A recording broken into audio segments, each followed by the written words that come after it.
Time once again to check on the latest earnings trends with Zacks Director of Equity Research, Dirk Van Dyke. Dirk, last time we talked, you said analysts were still being too optimistic in their outlook for corporate earnings here going into the first quarter of 2009. If that's still the case, then are we really getting an accurate picture of the current state of affairs? I mean, it's hard to say. There's, again, I think one has to follow the trend in their estimates as much of their levels. I think there's way too much optimism about a vigorous second half recovery. I just don't see that happening. So you combine that sort of macro top-down view of things with the trend of the analysts cutting their estimates rather relentlessly. And one sort of says, we're probably going to see the S&P 500 earn about $50 a share in 2009, and that's relative to, if you aggregate their estimates right now up, you're still north of $60. So you got about a 20% left to go, and then one has to ask you what sort of multiple one puts on those earnings, and 12, 13 times seems sort of right to me in this environment, because after we're done with this recession, I think economic growth is going to be sluggish, positive but sluggish in, say, 2010. And so that doesn't augur well for a high growth environment for corporate profit. So you're not going to put a real high multiple on it. So it's in the eye of the beholder is what you're saying. You're not looking for a lift this summer, huh? No ray of hope for a little bit of an upturn in the summer as others are. I really don't see what's going to cause it. Yeah, we had stronger than expected housing starts this morning, St. Paddy's Day for those. Right, 17th of March, right?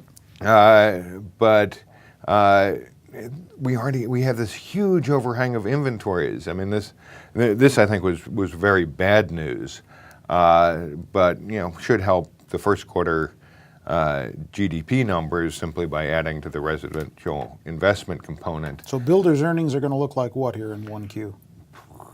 Earnings? No.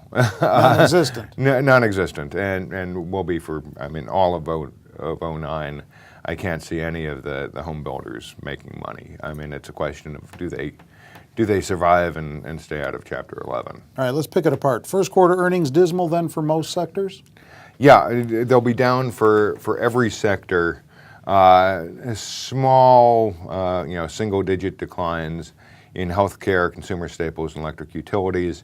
Everybody else, you're pretty much saying at least down by 20%, and then consumer discretionary will be lucky in aggregate to earn money. It's forecasted at down 97%. So right on the borderline of break even. I'm hearing rumblings of cash stockpiles out there, maybe triggering more M&A activity, especially in that healthcare sector that you just mentioned. Is that going to translate over to the earnings picture? Is that going to make for a better earnings picture for that group? Well, they usually say it will be accretive to next year's earnings, mostly because it's going to, it depends on the merger and why they're doing it. The Pfizer-Wyeth deal seems mostly about cutting out excess sales reps and overhead. So they've got some cost cutting that's going to be going on there. I don't necessarily think the Roche Genentech is really about that. What about the Merck Shearing? Sort of a mix. That one seems to me to make a little bit more sense than the Pfizer-Wyeth one, but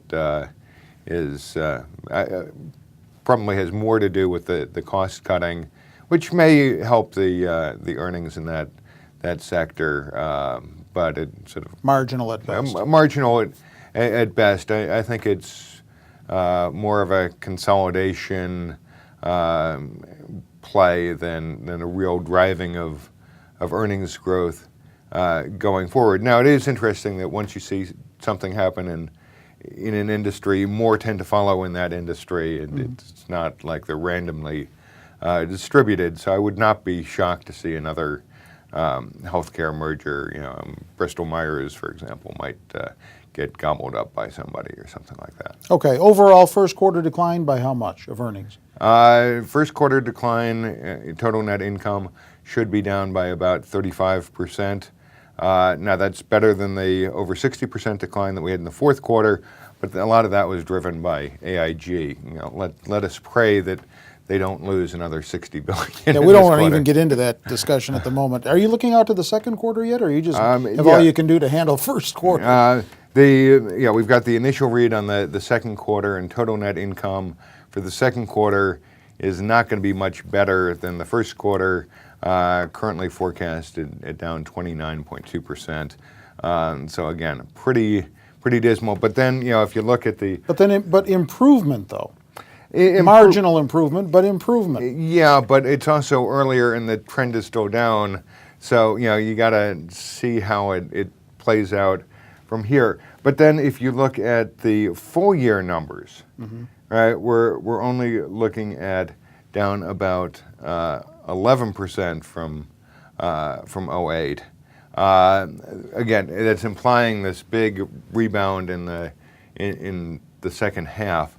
Something that just looking at doesn't sit right with you. It just doesn't sit right with me. So I continue to expect more estimate cuts from I think a very rosy view of the second half. All right. Yeah. Remember, you heard it here first, and so we're going to ask you to keep your eye on that trend for us, and so that when we get to that point, you'll be able to say, I told you so. No, I will be. Hopefully not. But if you want to see all of the latest numbers in Dirk's tables, get over to the text version of his earnings trends commentary on Zacks.com. Just scroll down the page until you get to the headline right next to his picture. Click it. It'll take you right to it. With Dirk Van Dyke, I'm Terry Ruffalo.